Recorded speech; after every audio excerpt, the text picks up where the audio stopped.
Dear students, हम लोगों को जो नेक्स्ट चैप्टर स्टडी करना है क्लास 8th के साइंस का, वो है बच्चों chapter number 18, that is pollution of air and water. तो ये चैप्टर बच्चों आपका लास्ट चैप्टर है, ठीक है। तो चलिए इस चैप्टर को हम लोग स्टार्ट करते हैं। तो पहेली एंड बूझो were very excited to know that Taj Mahal in Agra is one of the 7 wonders of the world.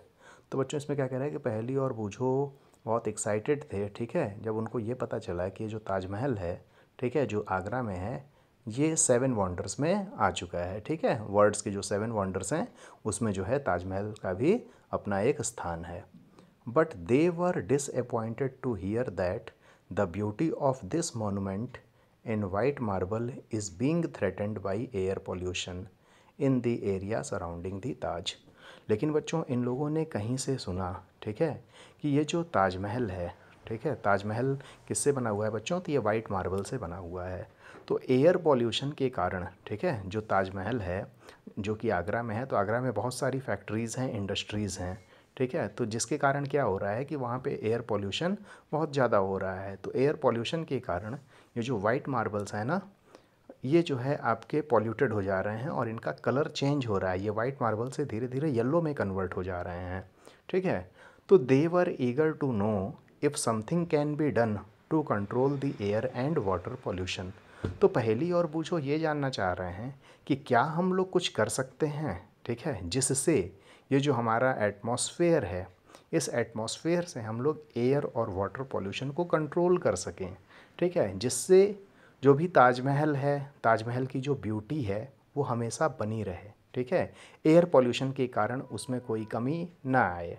सिर्फ ताजमहल ही नहीं बच्चों, और भी बहुत सारे मॉन्यूमेंट्स हैं जो कि आपके एयर पॉल्यूशन और वाटर पॉल्यूशन के कारण, ठीक है, उनकी ब्यूटी धीरे धीरे क्या हो रही है, समाप्त हो जा रही है, ठीक है। तो इसमें क्या है कि पहेली और बूझो ये जानना चाह रहे हैं कि हम लोग क्या कुछ कर सकते हैं जिससे हम लोग एयर और वाटर पॉल्यूशन को कंट्रोल कर सकें, ठीक है। तो we are all aware that our environment is not what it used to be. तो कह रहे बच्चों, जैसा कि आप सब लोग जानते हो कि हम लोगों का जो एनवायरनमेंट है, ठीक है, एनवायरनमेंट में सारी चीज़ें आपकी होती हैं, हम लोग होते हैं, एयर होता है, वाटर होता है, एवरीथिंग होती है। तो एनवायरनमेंट का जो कंट्रोल है, ठीक है, एनवायरनमेंट का हमारा पॉल्यूटेड ना हो, इस एनवायरनमेंट को सेफ़ रखना हमारी एक ड्यूटी होती है, ठीक है। लेकिन आजकल आप लोग देख रहे हो कि जिस तरह से पॉपुलेशन बढ़ रही है, ठीक है, लोगों की डिमांड्स बढ़ रही हैं, तो जिसके कारण क्या है कि ये पॉल्यूशन लेवल बहुत ज़्यादा इंक्रीज़ हो चुका है, ठीक है।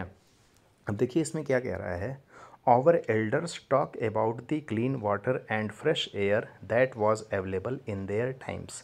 तो हम लोगों के जो बुज़ुर्ग लोग होते हैं, ठीक है, वो हम लोगों से अपने समय के बारे में बताते थे कि उनके ज़माने में ये जो एटमॉस्फेयर था, ठीक है, जो एयर था, जो ये वाटर था, ये इतना पॉल्यूटेड नहीं होता था, ठीक है। वो खुद कुछ हद तक आप कह सकते हो कि वो प्योर होते थे। क्यों बच्चों? क्योंकि उस समय जो है इतना ज़्यादा पॉपुलेशन नहीं थी, इतनी ज़्यादा इंडस्ट्रीज़ नहीं थी, जिसके कारण जो है एयर पॉल्यूशन और वाटर पॉल्यूशन नहीं था, ठीक है। उस समय उनके ज़माने में आपको पानी जो है प्योर मिल जाता था। पिछले ज़माने में आप लोग देखो किसी के घरों में जल्दी एक्वागार्ड वगैरह नहीं मिलते थे पानी को प्योर करने के लिए, लेकिन आज की डेट में आप देखो कि हर एक घर में एक्वागार्ड लगा हुआ है प्योर पानी को पीने के लिए, ठीक है बच्चों। अब देखिए क्या कह रहा है, now the media regularly reports on the falling quality of the environment. और आज की डेट में आप लोग देख रहे हो, आपको न्यूज़ में भी सुनने को मिलता है कि कितना पॉल्यूशन लेवल हमारे एनवायरनमेंट में फैल चुका है, ठीक है। आप लोग दिल्ली में देख रहे हो, दिल्ली की गवर्नमेंट बहुत सारे स्टेप्स ले रही है। कभी कभी वो जो है ऑड इवन के फार्मूलाज लगा रही हैं रोड पे, एक दिन ऑड की गाड़ियाँ चलेंगी और एक दिन इवन नंबर की गाड़ियाँ चलेंगी, ठीक है। तो और भी अलग अलग सिटीज़ हैं और भी अलग अलग कंट्रीज़ हैं, ठीक है, जहाँ पे पॉल्यूशन लेवल बहुत ज़्यादा बढ़ चुका है, तो वहाँ की गवर्नमेंट उसको कंट्रोल करने के लिए कुछ स्टेप्स ले रही हैं, ठीक है। We ourselves feel the impact of the falling quality of air and water in our lives। ठीक है बच्चों, तो आप भी अपने आसपास फील करते होगे, ठीक है, कि आपके आसपास एयर की क्वालिटी कैसी है। आपको खुद पता चल जाता है कि एयर प्योर नहीं है, ठीक है। आप कहीं भी निकलते हो मार्केट के लिए सपोज़, तो वहाँ से जब आप वापस आते हो तो आप देखते हो कि आपके पूरे फेस धूल धूल हो जाते हैं, डस्ट डस्ट हो जाती है, आपको अपने फेस को वॉश करना पड़ता है। ठीक है बच्चों, तो ये सारी चीज़ें क्या शो ऑफ़ करती हैं कि आज की डेट में जो पॉल्यूशन लेवल है ना वो बहुत ज़्यादा बढ़ चुका है। आप वाटर की जो है क्वालिटी को भी चेक कर लेते हो, ठीक है, आपको पता चल जाता है कि ये पानी प्योर नहीं है। ठीक है, the number of people suffering from disease of the respiratory system for example is steadily rising. और बच्चों आप लोग देख रहे हो ये जो वाटर पॉल्यूशन है, वाटर पॉल्यूशन के कारण और एयर पॉल्यूशन के कारण, ठीक है, बहुत सारे ऐसे लोग भी हैं जो बहुत तरह की बीमारियों से जूझ रहे हैं, जैसे रेस्पिरेटरी सिस्टम की प्रॉब्लम हो जाती है। ठीक है, अगर आपको फ्रेश एयर नहीं मिलेगी तो आपको सांस लेने में दिक्कतें होंगी, आपको पानी अगर प्योर नहीं मिलेगा तो आपको डायरिया हो सकती है, बहुत सारी बीमारियां हो सकती हैं।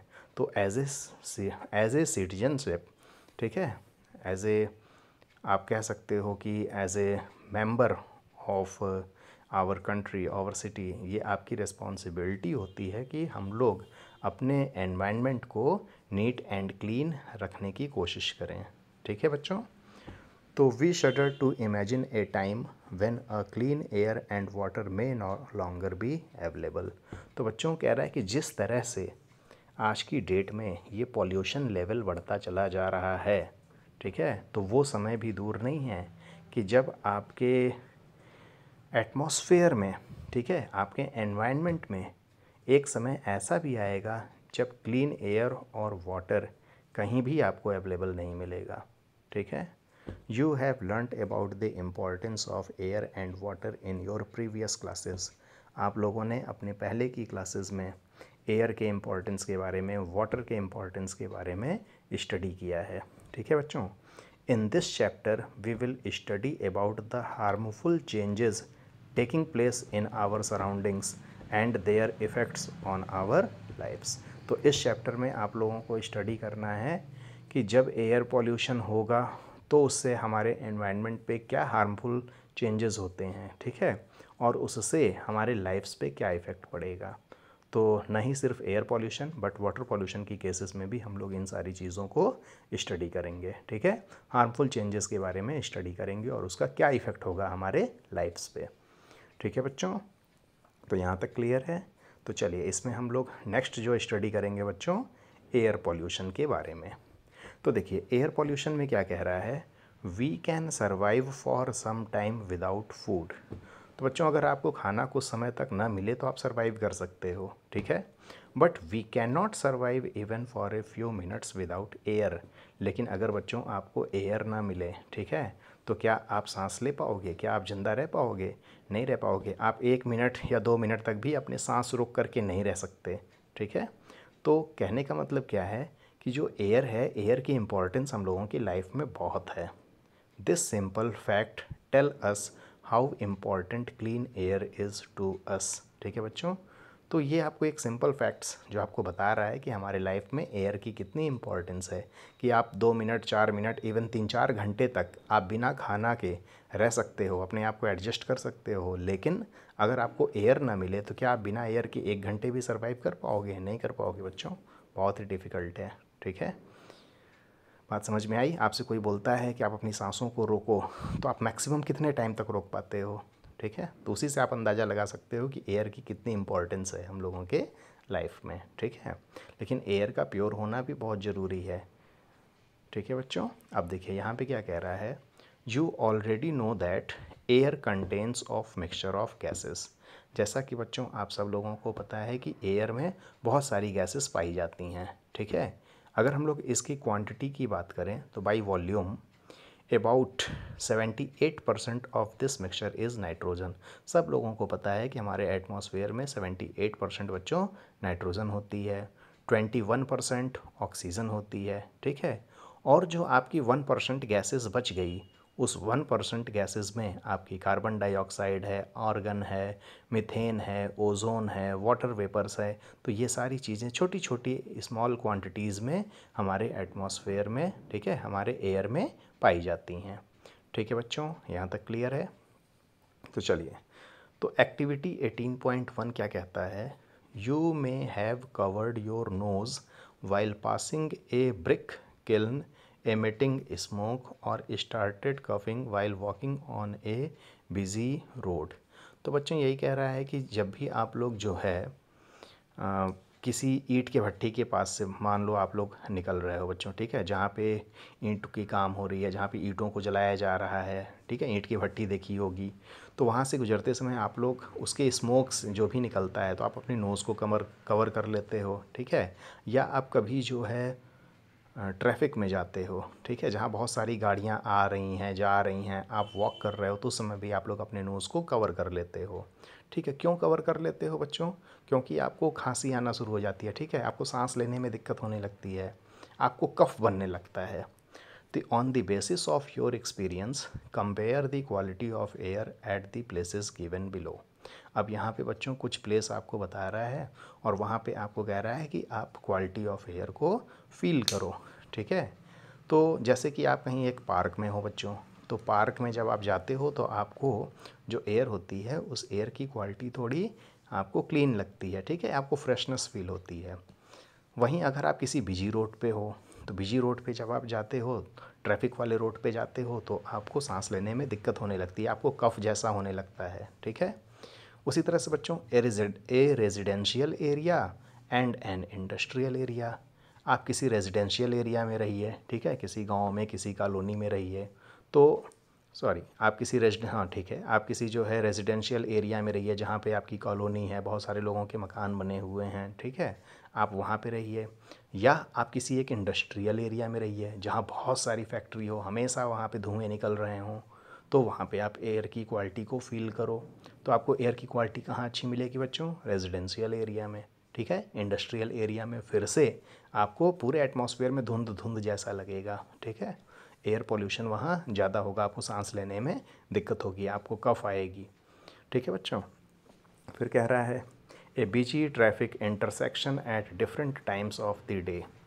आप जो है रोड पे हो, ठीक है, और वहाँ पे डिफरेंट डिफरेंट टाइम जो है आपको स्लॉट दिया गया है। जैसे अर्ली मॉर्निंग, तो मॉर्निंग के समय में अगर आप रोड पे निकल जाते हो, मार्केट में निकलते हो, तो आप देखते हो कि रश कम रहती है, ठीक है, तो वहाँ पर भी जो है आपको फ्रेशनेस थोड़ी फील होती है। वहीं अगर रोड पे आप जो है दोपहर के समय में जा रहे हो, ठीक है, या आप इवनिंग के समय में जा रहे हो, तो इस कंडीशन में आप देखोगे कि हर एक टाइम इंटरवल पे आपको एयर की जो क्वालिटी होगी वो अलग अलग देखने को मिलेगी। दोपहर के समय में क्वालिटी हो सकता है कुछ और हो, इवनिंग के समय में बहुत सारे लोग मार्केट्स में निकल जाते हैं, बहुत सारे लोग गाड़ियों को लेकर के घूमते हैं, तो वहाँ पर भी आपको एयर पोल्यूशन मिलेगा, ठीक है। ए विलेज एंड ए टाउन, फिर आप गाँव में जाओ और आप शहर में रहो, तो वहाँ की आप एयर क्वालिटी को फील करो, तो आपको क्या लगता है कि गांव की जो एयर है वो आपको ज़्यादा फ्रेश लगती है, ठीक है। फ्रेश का मतलब वो आपको ज़्यादा प्योर लगती है, आपको लगता है कि हाँ ये गांव का माहौल कितना अच्छा है, ठीक है बच्चों। तो यहाँ तक क्लियर है। चलिए आगे देखते हैं। One of your observation in the above activity could be differences in the amount of smoke in the atmosphere. तो यहाँ पे बच्चों जो आप लोग अपना ऑब्जर्वेशन जो ऊपर आपका था एक्टिविटी बच्चों, इस एक्टिविटी में आप लोगों ने क्या ऑब्जर्व किया कि जो एयर पॉल्यूशन है बच्चों, एयर पॉल्यूशन किसके कारण है? तो आपका जो एटमॉस्फेयर है, एटमॉस्फेयर में स्मोक ज़्यादा हो गया है, ठीक है, धुंध ज़्यादा हो गई है, धुआं ज़्यादा हो गया है। Do you know where the smoke could have come from. तो क्या आप लोग जानते हो जो स्मोक होता है, ये जो धुआं हो रहा है, ठीक है, पूरे आसमान में धुआं धुआं हो गया, ये किसके कारण से होता है? एटमॉस्फेयर में ये धुआं किस कारण से फैल रहा है, ठीक है। तो बच्चों यहाँ बहुत सारी चीज़ें होती हैं, इसमें आप लोग देखोगे बच्चों, पहला चीज़ क्या कह रहा है, addition of such substances to the atmosphere modifies it when air is contaminated by. तो आप लोग देखते हो बच्चों यहाँ पे जो भी स्मोक हो रहा है, तो स्मोक के बहुत सारे रीज़न हो सकते हैं, फैक्ट्रीज़ है वहाँ पे काम हो रहा है, ठीक है, तो वहाँ पे जो है आपके धुएँ रिलीज़ होते हैं, स्मोक होती है। व्हीकल्स जब आप चला रहे हो गाड़ियों को, तो वहाँ पे डीजल पेट्रोल ये सब बर्न होता है, ठीक है, तो वहाँ से आपके जो है स्मोक्स निकलते हैं। तो यहाँ पे देखिए बच्चों आपको कह रहा है कि एयर पॉल्यूशन है क्या, ठीक है, तो एयर पॉल्यूशन की ये डिफिनीशन हो जाएगी यहाँ से यहाँ तक। When air is contaminated by unwanted substances which have a harmful effect on both the living and non living, it is referred to as air pollution, ठीक है बच्चों। तो यहाँ तक आप लोग अपनी डेफिनेशन को नोट कर लोगे। तो एयर पॉल्यूशन क्या कह रहा है बच्चों, एयर में वो सारी चीज़ें मिल गई, ठीक है, वो अनवांटेड सब्सटेंसेस मिल गए जिसकी हमें ज़रूरत नहीं थी, ठीक है, जो हमारे लिए हार्मफुल इफ़ेक्ट्स क्रिएट कर सकते हैं, ठीक है, सिर्फ हमारे लिए ही नहीं, वो नॉन लिविंग थिंग्स और लिविंग थिंग्स दोनों को हार्म पहुंचाते हैं, ठीक है। जैसे जैसे बच्चों अगर आपकी एयर पॉल्यूट हो गई, ठीक है, एयर में स्मोक हो गया, डस्ट पार्टिकल्स आ गए, तो एयर आपकी पॉल्यूटेड हो गई। अगर उस पॉल्यूटेड एयर को आप इनहेल करते हो, ठीक हो, आप सांस लेते हो, तो फिर आपको सांस लेने में दिक्कत होगी, आपको रेस्पिरेटरी प्रॉब्लम्स हो सकती है। वहीं बच्चों अगर आपका एयर पॉल्यूटेड है तो आपने देखा कि जो मोनूमेंट्स हैं, जैसे आपका आगरा में जो ताजमहल है, उसकी ब्यूटी क्या हो रही है, धीरे धीरे ख़राब हो रही है। जो वाइट मार्बल से बना हुआ ताजमहल था, जो आज से, ठीक है, 20-25 साल पहले जो बिल्कुल चमकता हुआ था, आज की डेट में उसमें आपको येलोइशपन थोड़ा सा देखने को मिलेगा, ठीक है। तो ऐसे अनवांटेड सब्सटेंसेस जिसके हार्मफुल इफ़ेक्ट्स हों दोनों पे, ठीक है, लिविंग पे और नॉन लिविंग पे, और ये हार्मफुल सब्सटेंसेस जो एयर में आपके आ जाते हैं, इसी को हम लोग क्या बोलते हैं, एयर पॉल्यूशन। ठीक है बच्चों, यहाँ तक क्लियर है। तो चलिए इस लेक्चर को हम लोग यहीं पे फिनिश करेंगे। इसके आगे का जो टॉपिक है, how does air get polluted, air किस तरह से पॉल्यूटेड होती है, इसको हम लोग अपने नेक्स्ट लेक्चर में कवर अप करेंगे। So have a good day students.